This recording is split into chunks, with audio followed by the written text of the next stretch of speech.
Our next performer is a retired chemical engineer, Kendrick. He's been singing for about 30 years. He's been singing for about 26 years with the Barbershop Harmony Society. And Cy has performed at Highland Green with his quartet before. Tonight he's going to be solo.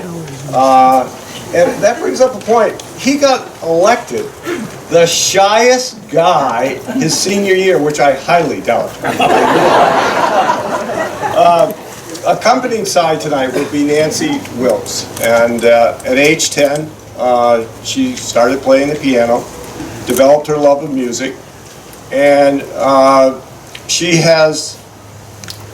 likes to perform in an ensemble group doing classical works with another member of Highland Green, Linda Wilson, who is a cellist.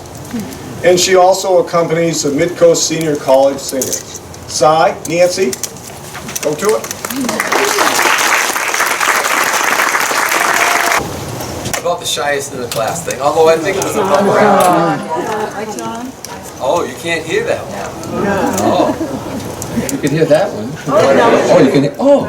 Yeah. It is true about that shyest in the class thing. I've been working on that for a little over 50 years now. And it was a bum rap in the first place. I think Steve Robbins should have got it, but he was so far under the radar that I think nobody even thought to vote for him. So there we go. So anyway, Nancy loves playing classical music, so I've got my nice Mozart tie, but forget about that. This is kind of a highbrow tie, but what we're going to do is some lowbrow music.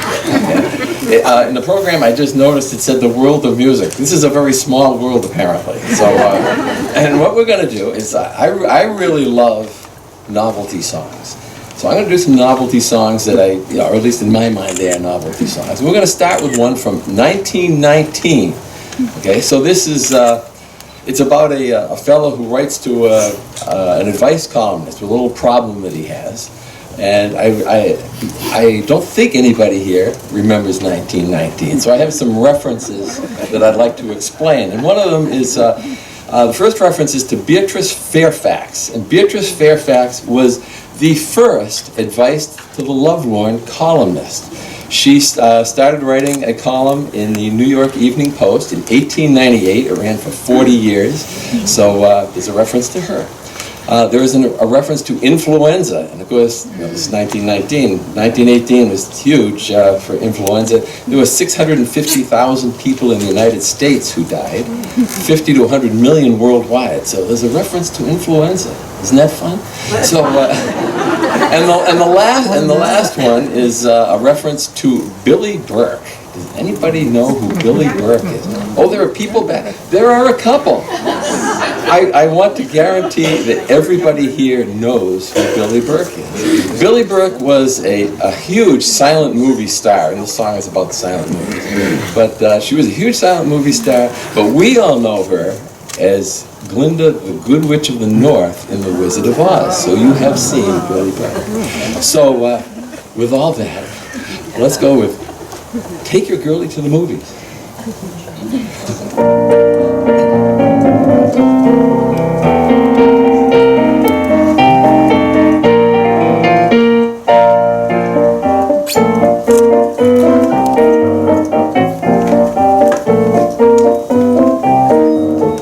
Beatrice Fairfax gives advice to anyone in love. That's why Johnny Gray wrote to her one day. When I call to love my girl, her folks are always there. That's why I'm blue. What can I do? Beatrice said never despair. Take your girlie to the movies if you can't make love at home. There's no little brother there who always squeals. You can say an awful lot in 7 reels. Take a tip from Douglas Fairbanks and make love scenes of your own. When the picture's over and it's time to leave. Don't forget to brush the powder off your sleeve. Take your girlie to the movies if you can't make love at home.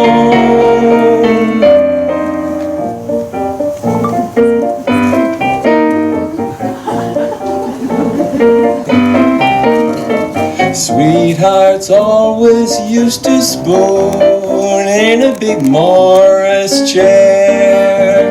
Young folks of today have a different way.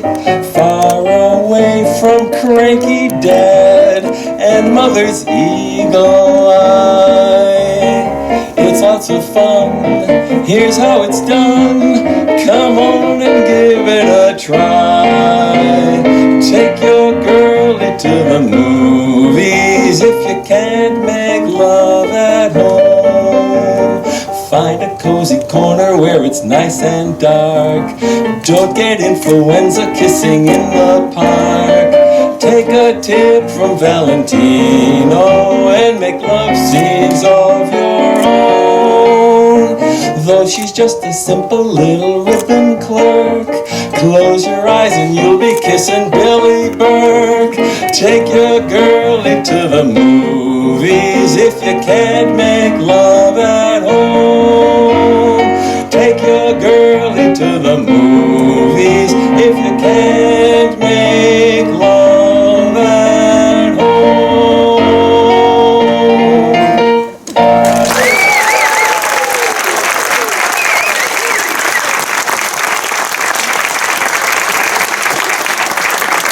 Thanks. What we're going to do now is we're going to move all the way from 1919 up to 1954.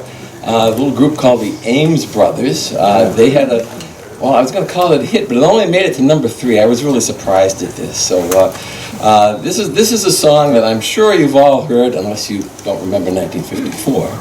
And this is a song that you think you know what this song is about until the last 5 words. That's all I'll say, and you'll know what the song is as soon as we start it. So.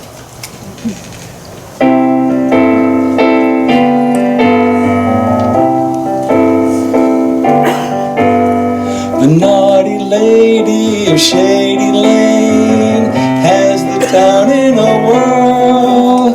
The naughty lady of Shady Lane, me oh my oh what a girl. Bum bum bum bum bum bum bum bum bum bum bum bum. The naughty lady of Shady Lane has hit the town like a bomb. The back fence gossip ain't been this good since Mabel ran off with Tom. Our town was peaceful and quiet before she came on the scene. The lady has started a riot, disturbing the suburban routine. The naughty lady of Shady Lane has the town in a whirl. The naughty lady of Shady Lane, me oh my oh what a girl. Bum bum bum bum bum bum bum bum bum bum bum bum bum. You should see how she carries on with her admirers galore. She must be giving them quite a thrill, the way they flock to her door. She throws those come-hither glances at every Tom, Dick, and Joe. When offered some liquid refreshment, the lady never says no. The naughty lady of Shady Lane has the town in a whirl. The naughty lady of Shady Lane, me and my oh what a girl. Bum bum bum bum bum bum bum bum bum bum bum. The things they're trying to pin on her won't hold much water, I'm sure. Beneath the powder and fancy lace, there beats a heart sweet and pure. She just needs someone to change her, and she'll be nice as can be.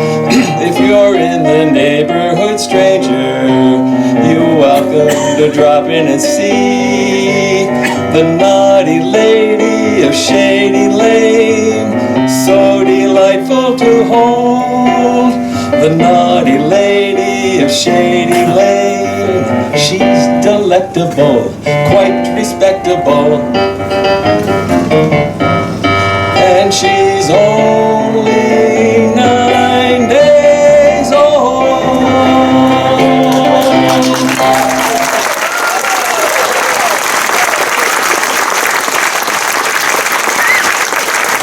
Everybody remembers that. Okay, my last song is a little song by Tom Lehrer, and hopefully everybody loves Tom Lehrer. If you haven't heard of Tom Lehrer, he wrote a lot of social and political satire songs back in the late 50s and through the 60s. He wrote, he was a math professor actually at Harvard and MIT. Math and musical theater he did. But he wrote all these wonderful songs. He wrote for a TV show called That Was the Week That Was, if anybody remembers that.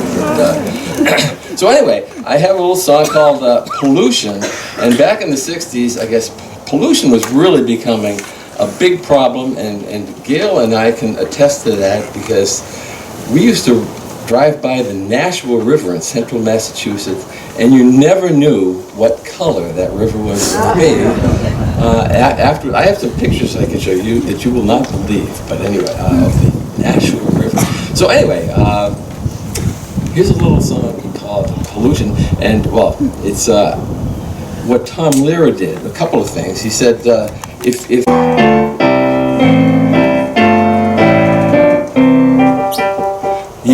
visit American City, you will find it very pretty. Just two things of which you must beware. Don't drink the water and don't breathe the air. Pollution, pollution, they got smog and sewage and mud. Turn on your tap and get hot and cold running crud. See the halibuts and the sturgeons being wiped out by detergents. Fish gotta swim and birds gotta fly. What do they do? Fly. But they don't last long if they try. Pollution, pollution. You can use the latest toothpaste and then rinse your mouth with industrial waste. Just step out for a breath of air and you'll be ready for Medicare. The city streets are really quite a thrill. If the hoods don't get you, the monoxide will. Pollution, pollution, wear a gas mask and a veil. Then you can breathe long as you don't inhale. Lots of things there that you can drink, but stay away from the kitchen sink. The lunchtime garbage from your Subway sub, they'll drink tonight at the Wild Dog Pub. So go down to Boston, see the crazy people there, like lambs to the slaughter. They're drinking the water and breathing the air.